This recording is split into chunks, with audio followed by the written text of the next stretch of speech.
Hello everyone, this is Sean, and today I am with Levi Lais. We are starting our new show, and we are actually in need of a little bit of help to name the show. Levi, you want to give a quick recap on what our show is about? So this particular show is going to be everything reality, virtual, mixed, augmented, whatever other acronyms you want to throw in there. We've actually talked about naming it the MRVRARXR show.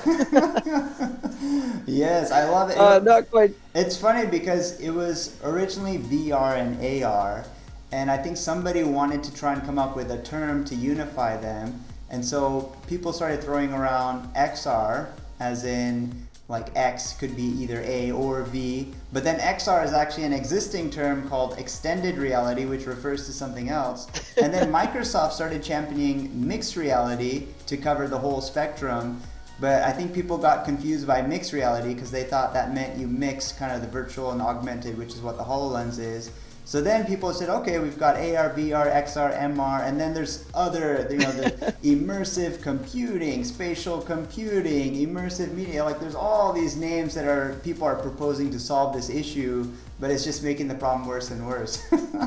Right, because like we've even talked about immersive and like AR in an immersive context, but there isn't a device yet that has immersive AR that I'm aware of. So it's almost a misnomer if we went with that one. So, it's kind of interesting. Yeah, and when I first started working in this industry, my naive self back then thought, oh, this is easy because these are all separate technologies. But it's true, the longer you work in it, the more you realize, like, oh wait, this is a HoloLens app, but it now exists on the phone. And oh wait, this also is in VR. And it's kind of like the lines get blurrier and blurrier the longer, the more the industry matures, which is kind of fascinating, actually.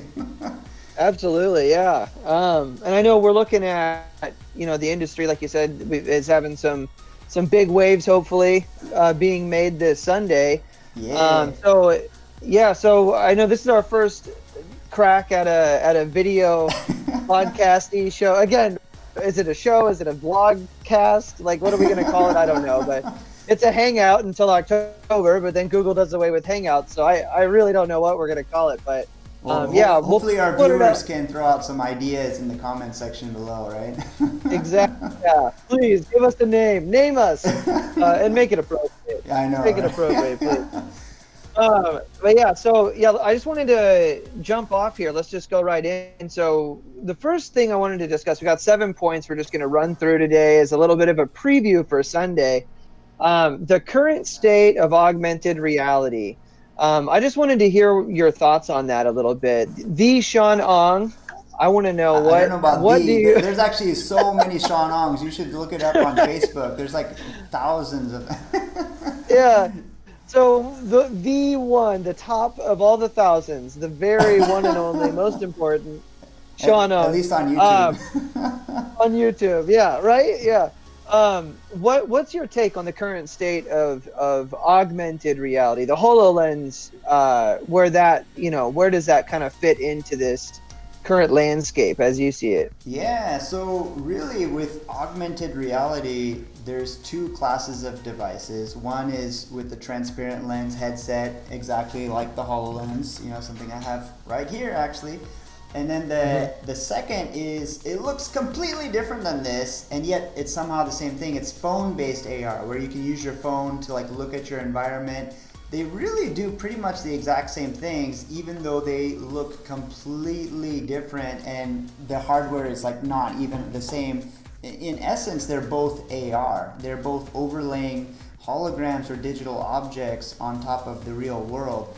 And it's interesting to see where the industry is. I think Microsoft made a huge splash when they did the HoloLens several years ago, and a lot of people were really excited about it, and we've seen industry start to pick it up a bit.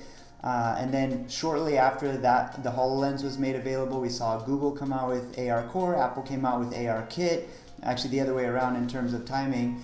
And we've seen that kind of, I wouldn't say explode in terms of, everyone and their mom and dad is not using AR on a daily basis, but it's definitely, we've seen a lot of activity online. You know, a lot of people, enterprise, gaming. You know, a lot of people are thinking about how to use AR.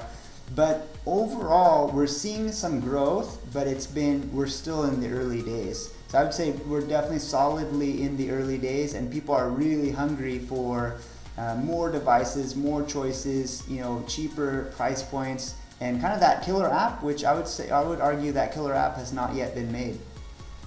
Right, yeah. And then, you know, as far as the different contexts, right? So like you're talking the tablet or the phone AR, you've got the wearable AR, but even wearable AR, you've got something as small and like almost HUD style Google, you know, Glass, and then you've got the HoloLens with its field of view, and Magic Leap with its field of view. And I guess one of the things that I wanted to maybe hear what you had to say would be more like towards even, is there a place for all of these different contexts, all of these different applications of augmented reality, or do you think that they're all just trying to get to the market and grab some market share before it all inevitably ends up in more of like an immersive wearable context? Like, does the phone or have a future in AR? I think everyone in the industry kind of feels and knows that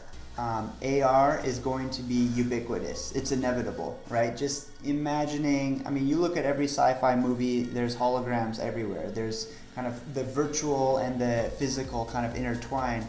So I think we kind of, those experiences aren't just there as sci-fi. They kind of foretell like where we're headed in a sense. So I think we all know that that's where it's headed. I kind of see phone-based AR as being a really solid bridge to kind of in the future everyone having these AR capabilities. And honestly, I'm really wanting to take it a step further. I think AR, headset AR, is a long-term bridge to an eventual future where we do have actual holograms where you don't have to wear a headset. And I think that we're kind of building up the OS for that, and on a global scale, and but that, I'm talking decades away maybe. Yeah. But still, I mean, we're working our way there, right? Yeah, it's there. I think there's going to be a future where it's like, hey, you can see all your AR content without the headset, and then at that point it becomes maybe true holograms, But yeah, I see phone-based AR being really solid because it's not intimidating. I was opposed and against phone-based AR in the early days. I'm like, this is the netbook of AR, and it's gonna fade away. But as I've been in the industry longer, I've seen its value. It allows people who are intimidated to wear these ones to still participate in experiences. It's free because people already have phones, so you can't even count the cost of the phone. So whereas this, you pay money, even if this were cheap, $100, it's still more than free, which is the phone you have in your pocket. So that's a really low barrier to entry right there, just the device being free essentially. And so I've noticed there is definitely value to putting AR in the hands of everyone with a very low barrier to entry. And I think it does bridge towards devices like this. Yeah, and I'm seeing, a lot of the things that like you would use a phone for versus a computer for, I almost see the HoloLens as an example of maybe what the computer does for the phone, where you're programming and developing and creating things that you would potentially use on your phone, but yet that same level of creativity maybe isn't quite as accessible on such a small screen. Yeah. And so even though they access the same content, maybe it's displaying the same ideas, I'm going to work on a spreadsheet on my computer, but I'm going to reference it pretty often on my phone and maybe tweak a field or two, Exactly. And so I guess that's one of the things I was thinking was, maybe even like that easy and accessible versus power user relationship, or creator versus consumer relationship. What are your thoughts on that? Like for like a headset versus the phone, do you see there being some sort of a interplay in reality, or in this augmented reality, cloud AR, the different terms we have for it, but do you see, maybe there being like a relationship between those two that's a sustainable relationship like it would be with a computer and a phone. Yeah, absolutely. I see phones as being great windows into the AR world, where maybe it's a little bit clunky to interact fully and manipulate 3D objects, but being able to watch somebody else through the lens of the phone, being able to view kind of as a group what's going on.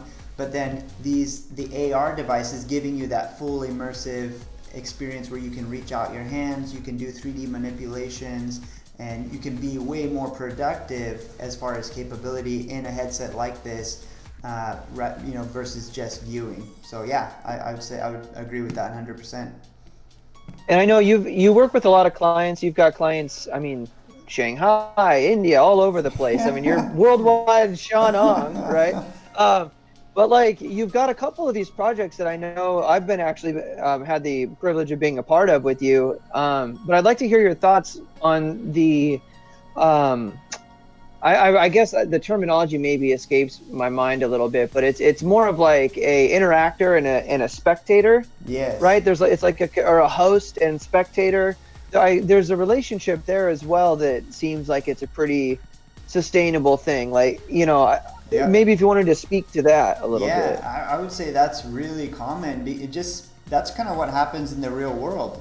Think of a museum guide and then all the people who kind of follow them, or think of a classroom setting where everyone's spectating the teacher, if you will, or on-site training, where you've got a few people who are observing how to fix a truck, or so I feel like that scenario, the spectator and the expert, or the spectator and the content is so common. We see it everywhere, that it just kind of naturally fits into augmented reality, where you can have a device like the HoloLens, where you can do a lot more and then use phones to spectate, as a spectator device, or other HoloLenses as well, or other AR headsets as well. But kind of the phone lends itself quite nicely to being a spectator device. And so actually Microsoft's been pushing hard too, setting up the iOS phones and even Android phones and some internal builds for being a spectator view device. I think most, nice. it's I think it's necessary if we want to see mass adoption. If we want all these technologies to kind of play with each other nicely, we're going to have to include all these different device categories together. And I know you mentioned the cost and the barrier to entry. Even if it was $100, it's thousands of dollars. Yeah, exactly. For the HoloLens. So I think that's one really interesting piece is, if you're a company or you're a school or a training seminar, type, project, you're able to then potentially get something into the hands of consumers very quickly if you can do that cross-platform development where you've got your, hey, just pull out your Android, pull out your iPhone, and now you're in this experience with us. And yeah. I think that's one really interesting piece that we've seen people, like, they're out there, they're working in augmented reality, and it's working because of that host spectator relationship. That's available today, basically. Yeah. Right? I mean, exactly. Yeah, it drastically reduces the barrier to entry. I can make a HoloLens app today, and I can decide, hey, I want this on Android and iOS, and publish that to the store. And all of a sudden, my showcase, masterpiece HoloLens app is now accessible to everyone else also. So even though maybe you won't get the full experience if you don't have something like a HoloLens or Magic Leap or other MR headset, you can still participate. You're not locked out. It's not a walled garden. Yeah, totally. And then as far as just one more piece about the landscape of augmented reality, what, with all of your clients, you have a lot of different projects you're working on. With your clients, what are you seeing as far as supported platforms, like virtual, augmented, mobile? Like, what are you what's your the pulse of that space as that's playing? Yeah, I would say that it's been growing to the point where clients nowadays, they want more and more devices included. And that's a trend I've been seeing, not just with one or two clients, but almost all clients. In the early days, it was just the HoloLens, and then it merged into becoming HoloLens and VR. And now it's like everyone I talk to, it's like, hey, yeah, we want HoloLens and VR. Oh, by the way, can you throw in a phone and Apple? Oh, while you're at it, make a desktop app. Oh, make a Mac and PC desktop app, So it's like, it gets a little crazy, but then you're like, wait a second, where does the madness stop, Yeah. But so do you find that it's easy to build contextually relevant experiences when you're working in so many different, I mean, desktop, VR, AR, and mobile is such a spectrum. Oh yeah. It's a little challenging, or would you say it's pretty easy? I mean, yeah, so there are tools that make it easier. I don't know that easy is the right word, but something like Unity, that's what we use to develop our apps in. And Unity is such a beautiful tool when it comes to multi-platform, because you can actually, it supports, making apps for all these different platforms, which makes it possible in the first place. Otherwise, the cost would be prohibitive if you had to use Android-specific tools to make Android apps and then start from scratch using an iOS-specific tool. At that point, sure, it's possible, but the cost just skyrockets, which is why in the past, porting games for different like PlayStation and Xbox and Nintendo has been such a massive effort, but now with the availability of some of these tools, it makes it a lot easier for developers. It's still difficult because a PC screen is completely flat. There's no 3D at all, and if you wanted to add 3D, you've got all sorts of crazy mouse movements and all that. I would say it's easier with VR and AR, both for headsets and phones, because phones are able to have that 3D AR capability, like AR Kit and AR Core. So that's really lowered the barrier to kind of making apps work across devices. But yeah, there's certainly still quite a bit of changes that a developer would have to make one app compatible with another and so forth.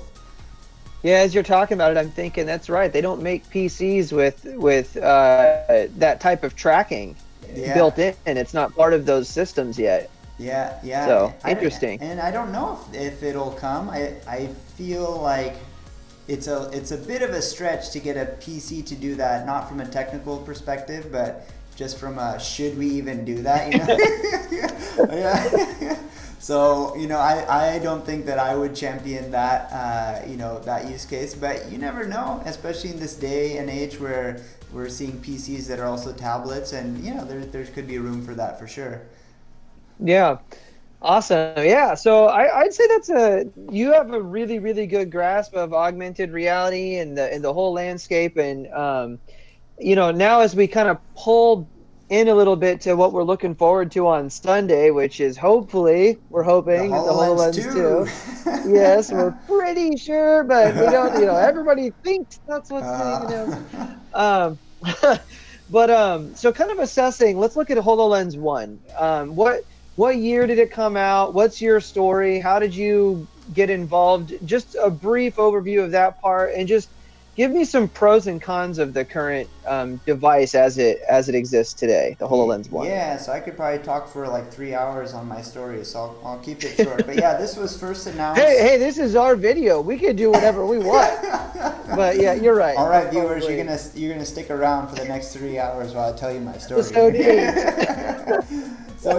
this was first announced, believe it or not, January 2015. That's over 4 years ago is when this was shown. And then it was shown later that year in 2015 at a Microsoft event that I was actually at in New York City, and so that was pretty fun. So I signed up at the time. When I saw it, I was skeptical. I'm like, there's no way this is real. So I signed up, and I was selected to be one of the first developers to be able to purchase this. And so spring 2016 is when these started shipping out to developers, and I got my hands on it. And yeah, just kind of dove in, you know, and Levi, you and I remember back in 2015, even 2014, or even when Magic Leap started showing their stuff way before we even heard about 2006, 7. Yeah. No, I'm just way, forever. way before HoloLens, we were already dreaming about this. You know, we were dreaming Yeah. about what we could do with that. So, you know, these conversations, you know, this was always our passion, you know, from a long time ago, even before we knew the Yeah. HoloLens was a thing. So yeah, when it came out, you know, I dove in, and you know, I'm trying to remember now because it was so long ago, but I'm pretty sure one of my thoughts at the time was, hey, maybe I'll make an app and millions of people will download it. Yeah. You know, well, it turns out, you know. You have to have one, I guess, to download apps. Yeah, right. I mean, Yeah. you never know. I mean, at the time, it's like, how many people are actually going to buy these? So, you know, reality hit. I think not just for me, but developers in general, and also Microsoft, and honestly, probably right now, Magic Leap. The reality is hitting. Like, not a lot of people are actually getting these. And so, you know, Microsoft, their launch app was like tourism apps. They had a game. They had Conquer, they had, what are some of the other games? Minecraft, you know, they showed Minecraft. So it was very consumer oriented, nothing on enterprise. There was virtually nothing on their very first videos. So I think it caught Microsoft by surprise as well, that wait a second, you know, very few consumers are adopting this in mass.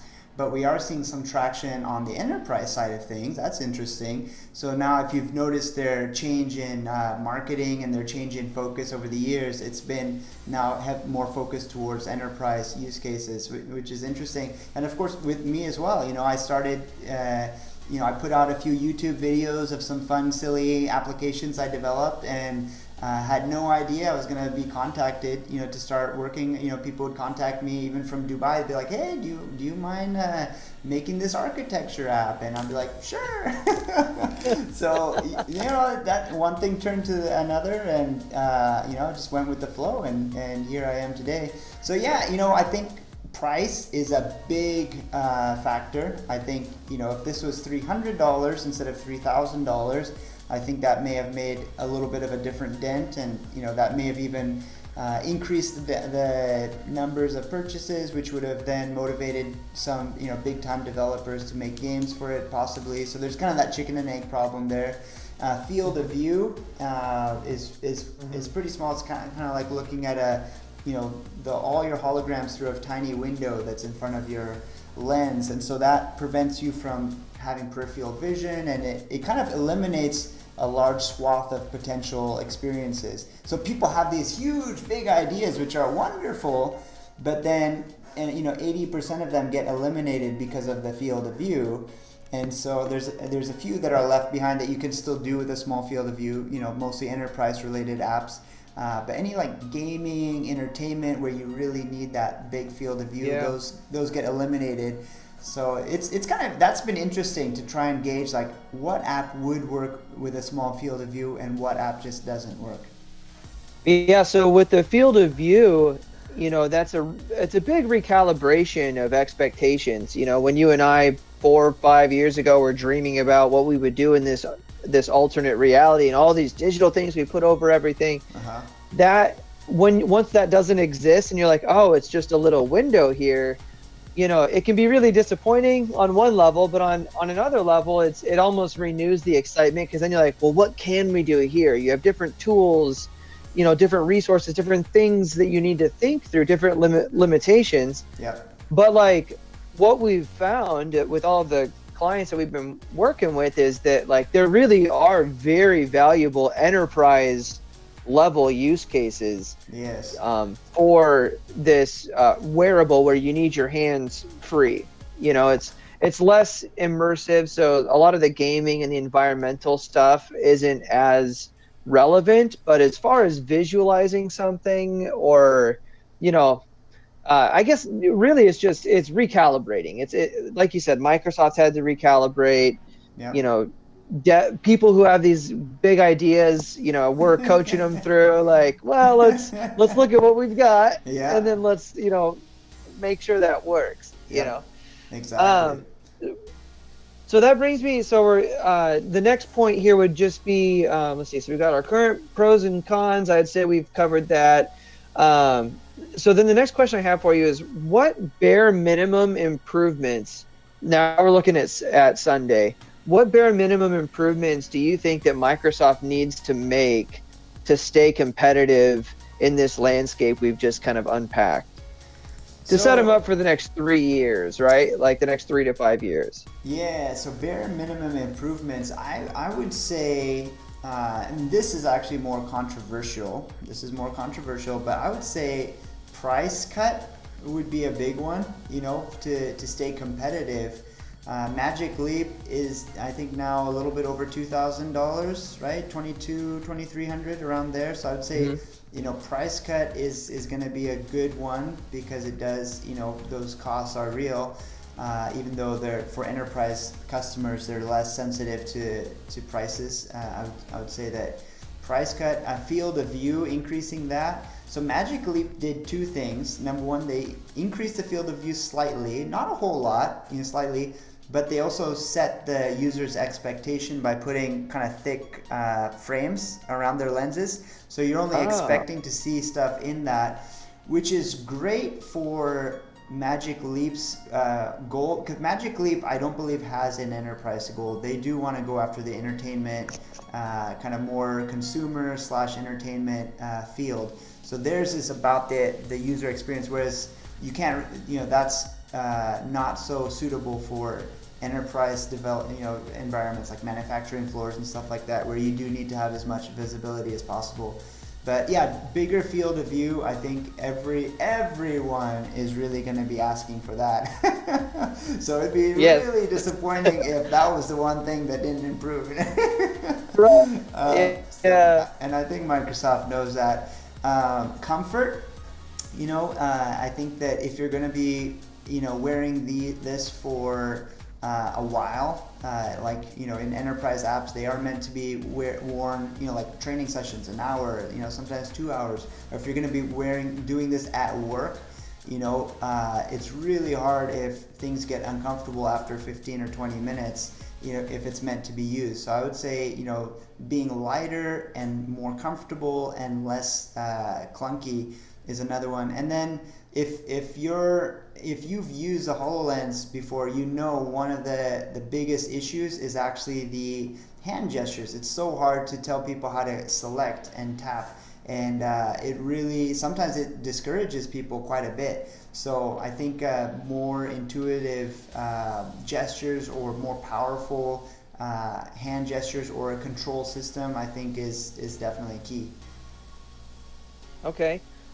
Those are all of that would be absolutely amazing. The list goes on and on. I could keep going, actually. But then I remember you asked me for a shorter list. I'm like, oh wait, I should probably stop at some point. I said bare minimum. Oh man, but, okay. You know, so if it was like okay, Microsoft, you're my client, and we're gonna build this MVP together, minimum viable product, would you say those? And it's okay if the answer is yes, but do you think that that's really, like, they need to be making progress on these fronts? It sounds like to stay competitive, because I'm looking at Magic Leap and it does look a lot lighter, a lot more comfortable with a bigger field of view, and it's cheaper. I mean, they've got them on a lot of points right now. But obviously, we're looking. It's been almost 4 years, you know, since they announced the HoloLens. So, do you think we're gonna, you know, not do you think we're going to, but do you think that we need to see, for them to be able to make it into the future? Do you think we're gonna need to see that level of improvement on all these fronts?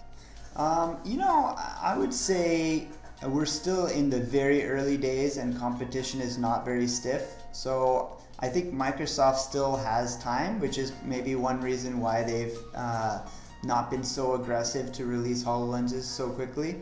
But I do feel like the game's kind of changed now that Magic Leap is on the market, and I think there is an expectation that the HoloLens 2 is going to be way better. And honestly, if it's on par with what the Magic Leap has to offer, I wouldn't be surprised if we started seeing some migration over to Magic Leap and the market kind of spreading out a little bit. The HoloLens, definitely is good, but it's not a walled garden. You're not really locked into their ecosystem. Everyone kind of is developing one-off apps for the enterprise right now. So it's not like you're really locked into there. I could easily build one of my apps that I do for the HoloLens to the Magic Leap, and there's no switching costs. I haven't really lost too much. So, Microsoft hasn't really locked people down in the HoloLens ecosystem, and the Windows Store ecosystem, stuff like that. So I would say, competition's still out there, and I would expect they would need to at least be, significantly better than Magic Leap. Otherwise, we'll see some migration over to, more people over to Magic Leap. Yeah, that makes sense. Now, what improvements do you realistically expect to see announced? Like, what do you think? Like, these are things that we believe that they need to do, but with your, finger on the pulse, so to speak, what do you expect? I expect a bigger field of view. I expect a lighter device, more comfortable device. The pricing is really my big question mark. I'm hoping it's going to be less expensive, but that's the part where I honestly don't know. I even though I'm hoping it'll be less expensive, I wouldn't be super surprised if Microsoft decided to maintain the high price point and have better hardware to show for it. So that's the part I'm not sure what's going to happen, but I am hoping for a lower price point. I would say those are the things that I'm fairly confident are gonna, I would expect would be in the HoloLens too. So would you, if you could get, let's say, like a wireless, cordless battery life of 4 hours at the current price, or it still has to be wired in at the 2000 price, would you want it to be? Yeah, that's a hard compromise. That's exactly what it is. It's all about right? It's all about the compromises, It's all the like which we could compromise here, we could compromise there. I've always been an Apple guy. I'm kind of angry at them today. My phone keeps dying on me. I'm like deep into like the beta latest, 12.2 beta 3, like all that nonsense, and so my phone just keeps dying on me. So I'm not super happy about Apple right now. But one of the things that really stands out for me with iOS devices is that, like, they're raising their prices. Mm-hmm. Apple's launching these new, better, more advanced phones, and they're kind of keeping some legacy, and then they're maintaining and in some cases even raising their prices. And I have to wonder that since there isn't a premium, high quality, high performance enterprise AR wearable on the market, I would personally, I think that Microsoft would do well to soup up as much of the specs as absolutely possible while keeping the price the same, so that people are just blown away at how much better of a device it is. And then I think that they could maybe slow down it's already been 4 years, maybe not slow down the improvements, but maybe milk that, as they go forward. Do you think that is an option that's on the table for them at this stage in the game? Yeah, absolutely. And I would say, even though I'm hoping for a lower price point, I think that what you're describing is if I had to put money as far as what I think will actually happen, not what I hope would happen, I would say that they probably would opt for the higher price point, better hardware. If nothing else, just because that's kind of what happened with Surface. They did start out with, less expensive hardware that was less capable, and that kind of bit them. But then they've been having massive success with these really expensive devices, Surface Studios and Surface Books, and they're definitely having a lot more success with their higher priced devices, it would seem. So I wouldn't be surprised if they're like, hey, well, this this seems to be working. Why break the trend? So yeah, they're really killing it on the enterprise side of things. Apple's got their creative designer, niche, and Microsoft is even encroaching on some of that space now too, or maybe, regaining it if we look in the past, but I think that, Microsoft is in a good position to really do what they want, but either they're going to have, like you said, they're going to have some really big leaps forward, pun intended, magical leaps forward.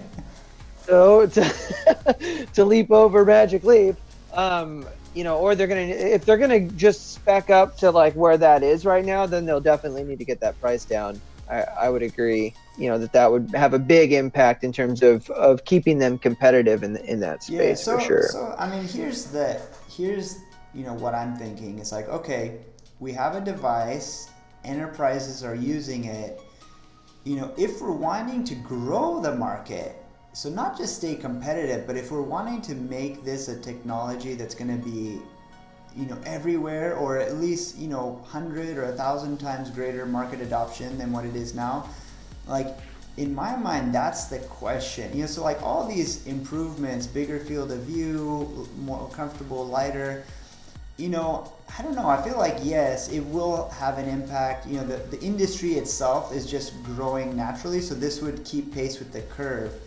But I'm really hoping they throw a curveball, like, hey, this is another disruptive force. The HoloLens came and it was a disruptive force on a small scale in enterprise, but I'm really hoping that something, I feel like when Magic Leap released theirs, it was great. It was an evolutionary, device in terms of feature improvements and so forth, and some pros, some cons, but in general, I would say it was an improvement, evolutionary, but it wasn't a disruptive, like, oh, this is, like, it's leaving HoloLens in the dust. I wouldn't say it was that at all, but I'm really hoping that whatever Microsoft comes out with for the HoloLens 2 is going to have at least something that has that element so that we see a significant uptick in adoption. Yeah. So then one last question. What would Microsoft need to do? What would they need to announce to wow you? To put your jaw on the floor, this is actually real? Because you're bleeding edge. You are the front runner in all of this AR stuff in terms of building projects for clients and all that kind of stuff. So you got friends at Microsoft, I think. So I mean, you've got you're there. You're at the front. So what would they need to do to make you go, what? Man, my list is too long. Okay, give me your top 30. No, I'm just kidding. Oh, wow. That's It doesn't have to be one thing. If you have a couple of things, that's fine. I'd love to hear more than one. You know what? I would say if there was perfect hand tracking, here's the thing with hand tracking, every time a company promises it, it looks so good on video, but in practicality, it's not that great. Right? But if there was true, perfect hand... Demo video. Yeah, demo video. Oh my gosh. If there was perfect hand tracking, I feel like, because I'm trying to think about the way I answer your question, it would have to be something that causes a really big uptick in market adoption. And I feel like the perfect hand tracking is something that could open up a lot of doors. Even just imagine having a bunch of cubes on your desk and you can reach out and pick them up and look at them and drop them back, or open up a chest. Not gesture to point at it and open it up like Darth Vader, but literally reach out, grab the handle and open it up, and then stick your hand in and grab a tool out, and then open up a wrench from that tool. So that hand, that real interaction, if there's perfect hand tracking so I can actually reach out and move my holograms like I would real life objects, even with a smaller field of view, which would be disappointing, but even with a smaller field of view, I would say that would be such a huge improvement and increase the usability of it. I could tell you 100 times more usability things with that versus a bigger field of view. like modeling clay, designing circuits, designing like all sorts of enterprise and even entertainment and artistic applications. Like that would be, my jaw would definitely drop if that happened. Like I would be like, oh boy. Yeah. Nice. Yeah, I'll throw one in the out there. If they could do perfect occlusion, where like you're looking through like a wicker chair and it's occluded. Like I'm talking wow. occlusion. Because I've seen some of the, like 6D, I think it is. Like there's a couple that have some pretty impressive occlusion solutions. But if there was some sort of HD occlusion solution, that would put my jaw on the floor. I would be like, wicker, okay, wicker chair. Now that's next level, right? Or like a screen door. Calling it the wicker test. The wicker test, coined right here. If it can pass the wicker test, it's HD occlusion. I have a feeling that my jaw would totally drop on that, but I have a feeling that's probably like 10 years out. I don't know. I have no idea. I'm a UI UX guy, and that user experience where you see something going in front of it and you're like, oh, that's supposed to be on the other side of the chair. That always gets me every time. I'm like, man, if that could just be a little bit more dialed in. Yeah, so the two things on that front: resolution of the occlusion, so like how much it forms around the object it's occluding, and then the speed of the tracking. So like if I'm moving it around really fast, there's not a lag, or it doesn't lose track. It kind of keeps track of where. Right. My jaw would drop on that too. Yeah, I think I would actually value the resolution over the speed. I don't know. Speed, I guess, is natural, but I'd love to see something pass the wicker test. It goes right behind the chair, and you're just like, oh, that's because that puts it in reality. All of a sudden, at that point, I'm forgetting about any field of view. Yeah. Like I'm like, that's just, you're there. It's real. You know. Yeah. Those little pieces that make you either believe or not what you're looking at. Yeah.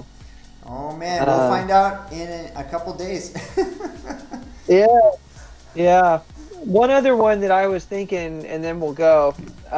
What do you think about the idea of like, let's say the field of view is what it is, right? I mean, I'm looking at you right now on the computer, and I'm seeing a clear Shanong, a kind of blurry computer, and then the room is just like fuzz, right? We focus in on things. Yep. But if I dart my eye over, the focus is immediately what I just looked at. Yeah. And I remember what I saw, my brain does. And so there's a lot of stuff that our brains do that like make us believe things are still there. And I mean, I've read a lot about it, about that, the peripheral vision stuff. Yeah. But I guess the question that I have is, do you think that it's technically possible to move that box around with where you're looking? And do you think that would go ways towards solving something like that? I think that is great because, if science or technology limits the field of view to be so small, why not? Why not just be like, all right, we're just going to put these on little wheels and motors, and we're just going to track your eye and look around. Like, hey, I think that's a great solution. I think that's a fantastic solution. And then something similar to that is, I don't know if you heard this term, it's called foveated rendering. So if you're able to, so it's the idea where, because eye tracking's a thing, computers do it, they're starting to go into VR headsets. So if you can only render what your eye is specifically focusing on, then you're able to have a much more rich experience because all of your processing power goes into that tiny little circle that you're actually looking at. And if you could do that at a really high speed that follows the eye, then you could squeeze in orders of magnitude more graphics, basically, because you're only rendering that little tiny area and everything else is kind of rendered a little bit less. Yeah, so I think there's some VR headsets out there that are trying this, and it works really, really nicely. So the idea, if you combine foveated rendering with actually physically moving around the field of view with your eyes, I think that would be epic. That would be amazing. Yeah, right. Awesome. Cool. So if you wanna sign us off and let everybody know what we've got planned for Sunday. Yeah, absolutely. So 9 a.m. Pacific time, 11 a.m. Central time. there is going to be an announcement in Barcelona right before Mobile World Congress. Nobody has said anything about the HoloLens 2 being announced, but I think everyone kind of expects it to be because, number one, everyone knows it's going to be Alex Kipman, who is the inventor of the HoloLens. So that's a pretty big hint. And there was a video that Alex released that showed some really cool stuff, and it had lights and lenses and glass and chips, and it's like, okay, what else could this be? So I think it's pretty clear we're gonna see the next HoloLens announced. So yeah, we're gonna kind of, I guess, recap and see which of our predictions were spot on, which were completely off, and if we had any of those jaw-dropping moments, right? Yeah, absolutely. Yeah, I've got some questions already kind of prepped. I think we'll do a recap episode and see we'll do an episode if the HoloLens is announced. If not, we'll probably, we'll talk about something else. But we'll talk about the HoloLens 1 and how much we love it and how wonderful it is to Fantastic. All right. Well, this was great. Had lots of fun. And this was the show that's to be named by you guys in the comments below. So let us know. Otherwise, for now, the placeholder is VRARXRMR show. And yeah, we'll see you guys next time. Yeah, kind of line up some questions if you can about what you want us to answer and discuss during our next show. And we will be sure to kind of read through those and have fun, and yeah, it should be fun. It'd be kind of cool to have a little question and answer session. So if you got questions, ask us. Absolutely. All right, Levi, you have a good day. All right, John. And we'll see everyone next week.